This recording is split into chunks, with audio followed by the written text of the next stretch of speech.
एक खुले धूप वाले मैदान में कालकोठरी में एक लड़की से लड़ाई की आवाजें आती हैं। ये आवाजें हमारे नायक को उसकी झपकी से जगाती हैं और अभी भी आधी नींद में है। उसे आश्चर्य होता है कि उसे अपने ठीक सामने वीडियो गेम की आवाजें क्यों सुनाई दे रही हैं। सामने एक लड़की खड़ी है और सोच रही है कि क्या एमसी एक इंसान है। वह इस निष्कर्ष पर पहुंची कि यह मांस का एक मानवाकार का टुकड़ा होना चाहिए और उसने इसे अपने रात्रिभोज के लिए काटने का फैसला किया। लेकिन जब एमसी को पता चला कि वह उसे काटने वाली है, वह अपनी जान बचाने के लिए तुरंत कूद जाता है। लड़की वापस कूदती है और आश्चर्यचकित हो जाती है कि वह बूंद वास्तव में एक इंसान थी। लेकिन लड़का इस बात से ज्यादा नाराज है कि उसने पहले से जांच करने की भी जहमत नहीं उठाई और तुरंत भोजन की तैयारी के लिए चली गई। लेकिन लड़की अभी भी उलझन में है कि एक इंसान एक कीचड़ की बूंद थी। वह फैसला करती है कि उसे बातें समझाना उचित नहीं है और वह बस एक कीचड़ से लड़ने चली जाती है ताकि वह साबित कर सके कि सेम के अंकुर उन्हीं से आते हैं। अंततः वह अपने विशाल हथौड़े से कीचड़ को एक पोखर में तोड़ देती है और सेम के अंकुर वास्तव में गिर जाते हैं। अब वह आदमी यहाँ मूर्ख जैसा दिखता है और उसे मानसिक संकट होने लगता है।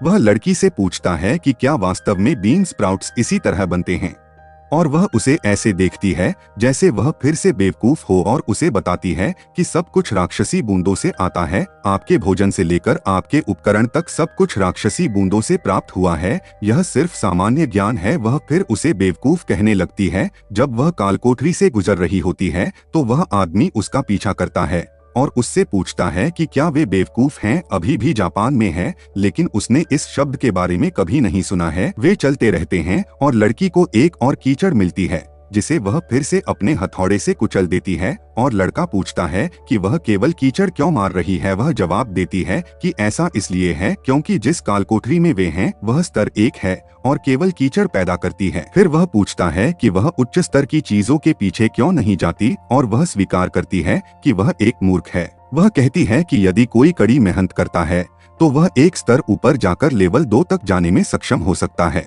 फिर वह उसे दीवार पर एक बड़ा बोर्ड दिखाती है जिसे स्टेटस बोर्ड कहा जाता है।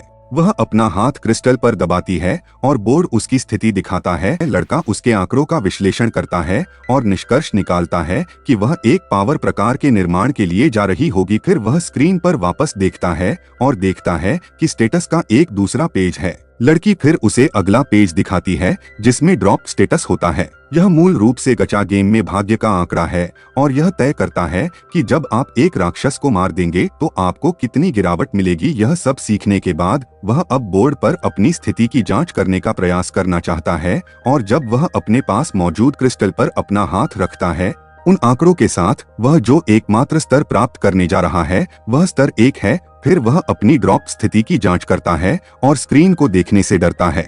लड़की स्क्रीन की ओर देखती है और उसे बताती है कि उसके ड्रॉप आंकड़े भी वास्तव में खराब हैं। लेकिन जब वह ऊपर देखता है तो देखता है कि उसके सभी ड्रॉप आंकड़े एस रैंक के हैं। एस का क्या मतलब है, इस पर उनकी अलग अलग राय है, लेकिन लड़के को लगता है कि इसका मतलब उच्च है, इसलिए उन्होंने इसका परीक्षण किया। वह चारों ओर एक हथियार की तलाश में है ताकि वह कुछ मार सके, लेकिन उसे कुछ नहीं मिला। इसलिए लड़की ने उसे हथियार की पेशकश की, हथौड़ा, लेकिन यह लड़के की भुजाओं के लिए बहुत अधिक वजन वाला साबित होता है। फिर वह एक बांस का भाला निकालती है और यह भाला काम करना चाहिए। एक और कीचड़ आती है और लड़का उसे मारने की कोशिश करता है, लेकिन पहले कीचड़ उसके हमलों से बच रहा है, लेकिन फिर उस पर हमला हो जाता है और एक पोखर में पिघल जाता है। वह अपने गिरने पर बहुत सारे अंकुरित फलियों को मारता है और लड़की आश्चर्यचकित हो जाती है। दोनों में इतने वर्षों से वह इस कालकोठरी में है, उसने कभी भी एक साथ इतनी गिरावट नहीं देखी है। यह साबित करता है कि रैंकिंग प्रणाली में एस निश्चित रूप से ऐसे ऊपर है।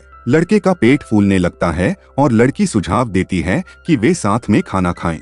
वह उसके द्वारा तैयार किए गए बीन स्प्राउट्स को चखता है और वह उन्हें बहुत पसंद करता है, इतना कि वह रोने लगता है। बहुत समय हो गया है जब वह आखिरी बार किसी अन्य व्यक्ति के साथ गर्म भोजन करने में सक्षम हुआ था। उसने पृथ्वी पर अस्पताल में खुद काम किया। फिर जब वह अंततः बाहर निकला तो उसने और भी अधिक काम किया जब तक कि वह कीचड़ की बूंद के रूप में यहाँ नहीं पहुँच गया। वह उस समय के बारे में सोच रहा है जो उसने बर्बाद कर दिया और उसके लिए खुद को मौत तक काम करना कितना बेवकूफी भरा था। लेकिन तभी लड़की अचानक उसे गले लगा लेती है, हालांकि उसे पता नहीं होता कि वह किस बारे में बात कर रहा है। लेकिन वह उससे कहती है कि उसने काम में जो समय लगाया है उसका इनाम उसे जरूर मिलेगा। वह लड़की को उसके प्रोत्साहन के लिए धन्यवाद देता है और उससे पूछता है कि क्या इस दुनिया में सोने के लिए कोई जगह है। वह उसे बताती है कि कालकोठरी के बाहर एक गांव है जहां उसे कुछ रहने की जगह मिल सकती है और वह उससे जल्दी करने के लिए कहती है क्योंकि वह जल्द ही सोने वाली है।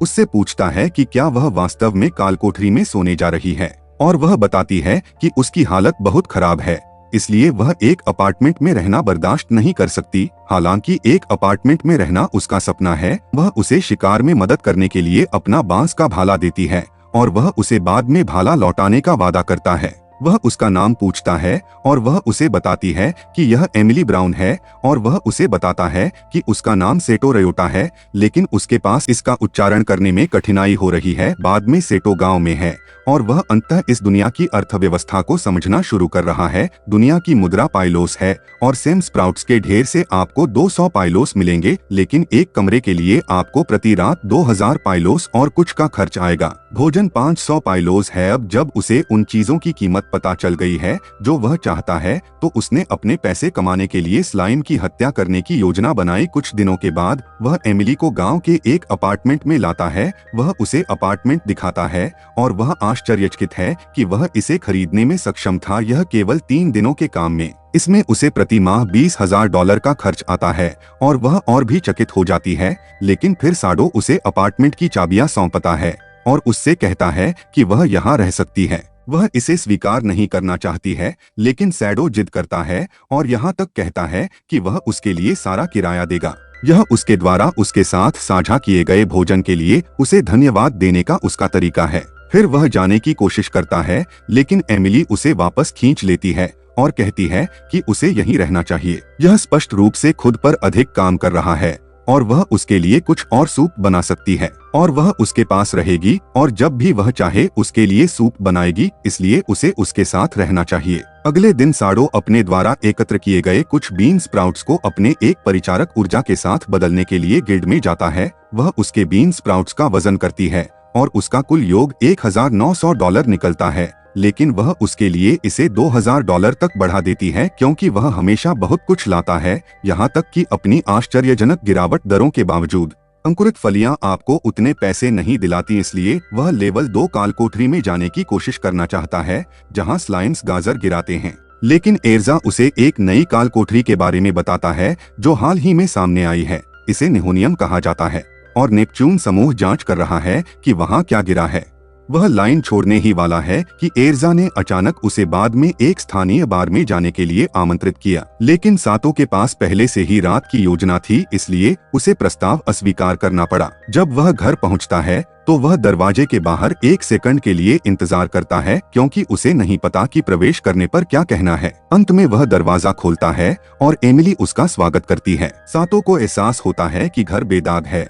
एमिली ने इसे बेहतरीन स्तर तक साफ किया है और उसने ऐसा इसलिए किया क्योंकि वह एक घर पाकर खुश थी। वह उसे थोड़ा आराम करने के लिए एक गर्म तौलिया और कुछ हरी चाय देती है। सातो उसे भी आराम करने के लिए कहता है, लेकिन वह घर के चारों ओर काम करने के लिए इतनी उत्साहित है कि वह शांत बैठकर कुछ भी नहीं कर सकती है। सातो फिर नई कालकोठरी लाता है और एमिली कहती है कि उसने इसके बारे में सुना है, लेकिन जाहिर तौर पर यह कुछ भी नहीं गिराता है और एक दुनिया में एक कालकोठरी जिसमें कुछ भी नहीं गिरता, वह वास्तव में इतना असामान्य है कि वह इसकी जांच करना चाहता है। वह बाद में नए कालकोठरी से गुजर रहा है जब वह एक कंकाल द्वारा कूद जाता है और उसके पास अभी भी कचरा लड़ने के आंकड़े हैं और जब वह कंकाल पर वार करने की कोशिश करता है तो भाला सीधे उसमें घुस जाता है, इसलिए वह निश्चित रूप से यह लड़ाई हारने वाला है। लेकिन सौभाग्य से एक खंभा सीधे कंकाल पर गिरता है और उसे नीचे कुचल देता है। कंकाल अभी भी जीवित है, लेकिन उसे जमीन पर दबा दिया गया है,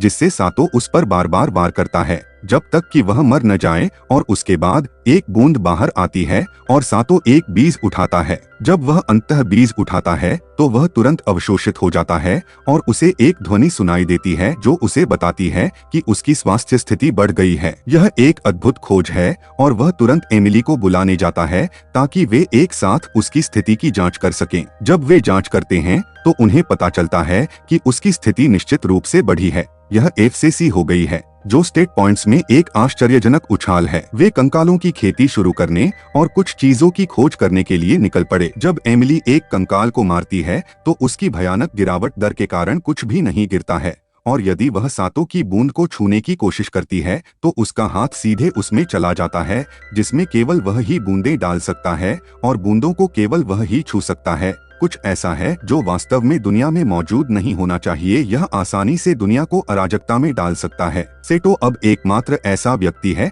जो बिना किसी स्तर के अपने आंकड़े बढ़ाने में सक्षम है, और कुछ दिनों के बाद उसने पहले ही अपना स्वास्थ्य आंकड़ा एस रैंक तक प्राप्त कर लिया है, और वह बाद में स्तर 2 कालकोठरी में जाने की योजना बना रहा है, यह जांचने के लिए कि वह कितना मजबूत हो गया है। एमिली सेटो के स्वास्थ्य के बारे में थोड़ी चिंतित है क्योंकि वह अपने स्वास्थ्य के प्रति थोड़ा लापरवाह है। वह उससे कम रात को घर आने के लिए कहती है। अगले दिन वह लेवल 2 कालकोठरी में जाता है, और जब वह अपने नींद वाले कीचड़ का सामना करता है तो उसने बहुत कुछ मारा है, लेकिन एस में उसके स्वास्थ्य के कारण उसे ज्यादा नुकसान नहीं होता है और वह कीचड़ को खत्म करने में सक्षम होता है। फिर कीचड़ एक बड़ी गाजर गिरा देता है। इससे पहले कि वह अपना पुरस्कार उठा सके, कुछ अन्य साहसी लोग एक और कीचड़ को मारते हैं और एक छोटी गाजर प्राप्त करते हैं। फिर वे स्तर 1 होने के लिए सांतों का मजाक उड़ाते हैं और चले जाते हैं। तभी सेवा मुड़ती है और देखती है कि उसके पीछे एक खरगोश लड़की खड़ी है। फिर वह कहती है कि उसे लेवल 1 के लोगों से नफरत है, उसे सिर पर काटता है